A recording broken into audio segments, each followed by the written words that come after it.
இலங்கையில் தமிழ் ஆண்களுக்கும் பெண்களுக்கும் எதிராக இழைக்கப்பட்ட அநீதிகள், கொடூரமான குற்றங்கள், பாலியல் வன்கொடுமை உட்பட தாக்குதல் சம்பவங்கள் என்று சொல்லி போலீஸ் தரப்பாலையும் வேறு பாதுகாப்பு தரப்பாலையும் இழைக்கப்பட்ட அநீதிகளை உள்ளடக்கின மிக முக்கியமான 50 பக்கங்களை கொண்ட ஒரு அறிக்கை இன்றைக்கு வெளியிடப்பட்டிருக்கு. இந்த அறிக்கையில் பாரதூரமான குற்றச்சாட்டுகள் இலங்கை பாதுகாப்பு துறை மேலே சுமத்தப்பட்டிருக்கு. இது போர் நடந்த சூழலில் இடம்பெற்ற சம்பவங்கள் கிடையாது.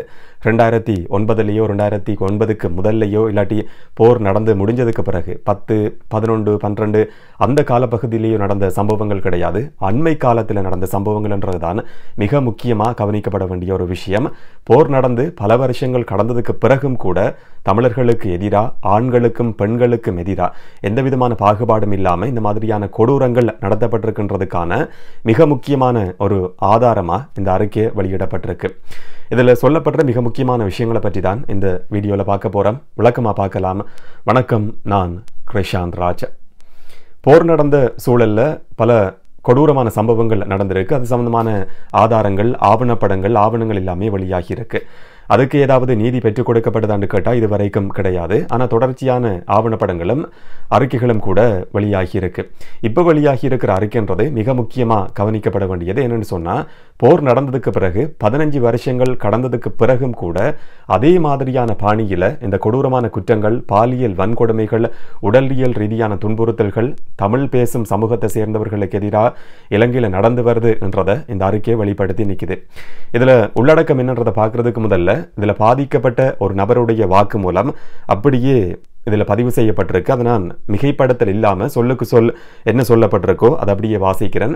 2022 மார்ச் மாதத்தில் 28 வயதான ஒரு நபர் யாழ்ப்பாணத்தில் கைது செய்யப்பட்டு சித்திரவதைகள் அனுபவிச்சிருக்கிறதா இந்த அறிக்கையில் சொல்லியிருக்கிறாரு. சர்வதேச உண்மை மற்றும் நீதிக்கான அமைப்பு தான் இந்த அறிக்கையும் தயாரிச்சிருக்கு. இதுக்கு முதல்லையும் தமிழர்களுக்கு எதிராக இழைக்கப்பட்ட அநீதிகள் சம்பந்தமாக சில ஆவணங்களை இந்த அமைப்பு தயாரித்து சர்வதேச சமூகத்தின் மத்தியில் கொண்டு போய் சேர்த்திருக்கு. அந்த வரிசையில் இதுவும் ஒரு மிக முக்கியமான ஆவணமாக அமைய போகுது. அதில் அவருடைய வாக்குமூலத்தை நான் அப்படியே வாசிக்கிறேன். பெட்ரோலில் நனைக்கப்பட்ட பொலித்தீன் பையால் என்னுடைய தலை மூடப்பட்டது. 4 அல்லது 5 தடவைகள் இவ்வாறு அவர்கள் என் மீது போட்டார்கள். பின்னர் தண்ணீர் நிரப்பப்பட்டிருந்த பிளாஸ்டிக் கொள்கலனுக்கு என்னை கொண்டு சென்றார்கள். ஒவ்வொரு முறையும் அவர்கள் என்னுடைய முகத்தினை நீரில் அழுத்தி பிடிக்கும் போது அது அரை மணித்தியாலம் நீடித்தது போல எனக்கு இருந்தது. ஒவ்வொரு முறையும் முகம் வெளியில் எடுக்கப்பட்டு மூச்சு இழுத்து விடும் போது உண்மையை சொல்லும்படியும் பெயர்களை சொல்லும்படியும் எனக்கு சொல்லப்பட்டது. நான் மிகவும் களைப்படைந்து தரையில் சரிந்து விழுந்தேன்.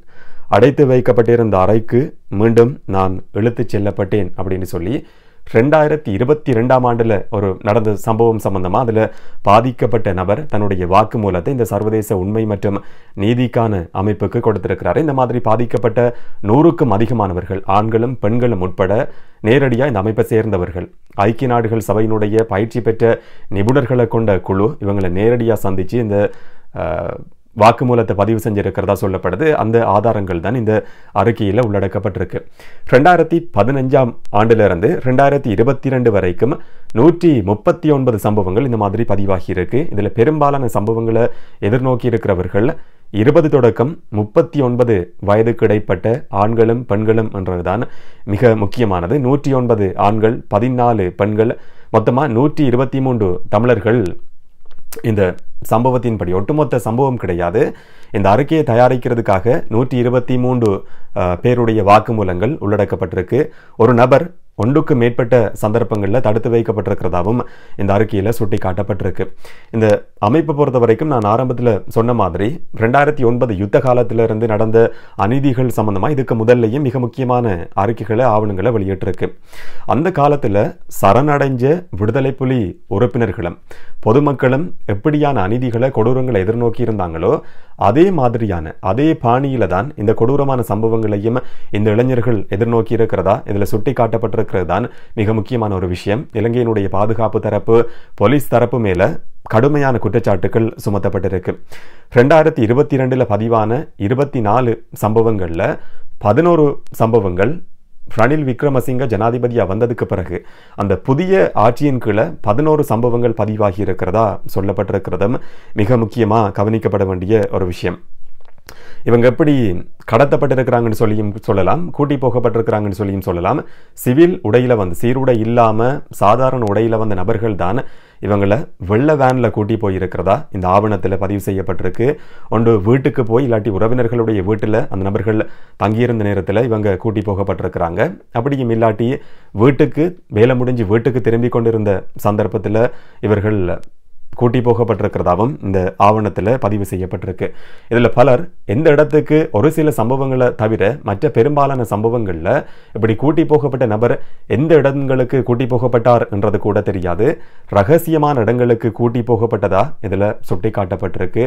ஆண்களும் பெண்களும் சித்திரவதைகள் மாதிரி பாலியல் ரீதியான வன்கொடுமைகள் அனுபவிச்சிருக்கிறதாவும் இதில் சொல்லப்படுது. 5 விதமான பாலியல் வன்கொடுமைகள் என்று சொல்லி இதில் ஒவ்வொன்றா சுட்டி காட்டப்படுது.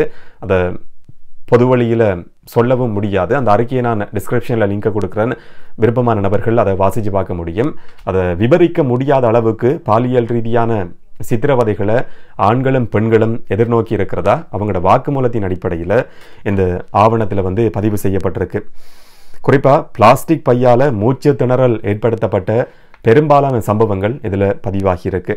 47 சம்பவங்கள் சிகரெட் இல்லாட்டி சூடான ஏதாவது பொருளால் சூடு வைக்கப்பட்ட சம்பவங்களாக இருக்குது. 46 சம்பவங்கள் நீருக்குள் அழுத்தி மூச்சு திணறல் நடந்ததாக சொல்லப்படுது. 32 சம்பவங்கள் கயிற்றில் கட்டி தலகீழா தொங்கவிடப்பட்டதா இதில் பதிவு செய்யப்பட்டிருக்கு. 40 பாலியல் ரீதியான வன்கொடுமைகள், அதில் 40 பேர் ஆண்கள் 11 பேர் பெண்கள் என்று சொல்லியும் இந்த அறிக்கையில் சுட்டி காட்டப்பட்டிருக்கிறதும் மிக முக்கியமான ஒரு விஷயம். இந்த அறிக்கையினுடைய கடைசியில் வந்து ஐக்கிய நாடுகள் மனித உரிமைகள் பேரவையில் 55வது கூட்டத்தொடரில் ஆணையாளர் உரையாற்றின ஒரு சின்ன பகுதியும் அதில் உள்ளடக்கப்பட்டிருக்கு. ஆணையாளர் என்ன சொல்லியிருந்தாருன்னு சொன்னால், கடத்தல், சித்திரவதை, பாலியல் வன்கொடுமை இந்த மாதிரியான சம்பவங்கள் இலங்கையில் போலீஸ் தரப்பால் வடக்கு கிழக்கு பகுதிகளை சேர்ந்த தமிழர்களுக்கு எதிராக நடக்குதுன்னு சொல்லி நம்பக்கூடிய மாதிரியான ஆதாரங்களோட சில அறிக்கைகள் சமர்ப்பிக்கப்பட்டிருக்கு. இதனால் நான் கவலை அடைகிறேன் என்று சொல்லி கடைசியாக நடந்த அந்த அமர்வுலையும் ஐக்கிய நாடுகள் மனித உரிமைகள் ஆணையாளர் உரையாற்றின விஷயமும் இந்த அறிக்கையில் மிக முக்கியமாக சுட்டி காட்டப்பட்டிருக்கு. எப்படி 50 பக்கங்களை கொண்ட ஒரு அறிக்கை வெளியிடப்பட்டிருந்தாலும் கூட, வாக்குமூலங்களின் அடிப்படையில் அந்த அறிக்கை வெளியிடப்பட்டிருந்தாலும் கூட இலங்கை அரசாங்கம் வளம மாதிரி இதை நிராகரிச்சிருக்கிறத பார்க்க முடியுது. குறிப்பாக வெளிவிவகார ராஜாங்க அமைச்சர் தாரக பாலசூரிய ஒரு சர்வதேச ஊடகத்துக்கு இந்த குற்றச்சாட்டுக்களை நாங்கள் நிராகரிக்கிறோம் என்ற மாதிரி சொல்லியிருக்கிறாரு. போருக்கு பிறகு இலங்கையில் அமைதியை நிலைநாட்டுறதுக்காகவும் நல்லிணக்கத்தை ஏற்படுத்துறதுக்காகவும் பல முயற்சிகள் எடுக்கப்பட்டிருக்கு. தொடர்ச்சியாக அந்த மாதிரியான முயற்சிகளை நாங்கள் எடுத்து வரோம். இதுலேயும் குறிப்பாக அரசு சார்பற்ற நிறுவனங்களோடையும் சர்வதேச அமைப்புகளோடையும் இணைஞ்சு தொடர்ச்சியாகவே நாங்கள் செயல்பட்டு வரோம். உண்மையையும் ஒருமைப்பாடு நல்லிணக்கத்துக்கான ஒரு ஆணைக்குழு ஏற்படுத்துறதுக்கும் கூட இலங்கை அரசாங்கம் முயற்சிகளை மேற்கொண்டு வருது என்று சொல்லியும் கூட இலங்கையினுடைய வெளிவிவகார ராஜாங்க அமைச்சர் தாரக பாலசூரிய சர்வதேச ஊடகம் ஒன்றுக்கு சொல்லியிருக்கிறாரு. ஆனால் இந்த அமைப்பு வெளியிட்டிருக்கிற ஆவணங்களோட வரிசையில் இதுவும் ஒரு மிக முக்கியமான ஆவணமாக இருக்கும்ன்றதில் இந்த விதமான மாற்று கருத்தும் கிடையாது. இன்னும் ஒரு காணொளியில் இன்னும் ஒரு தகவலோடு சந்திக்கலாம். வணக்கம்.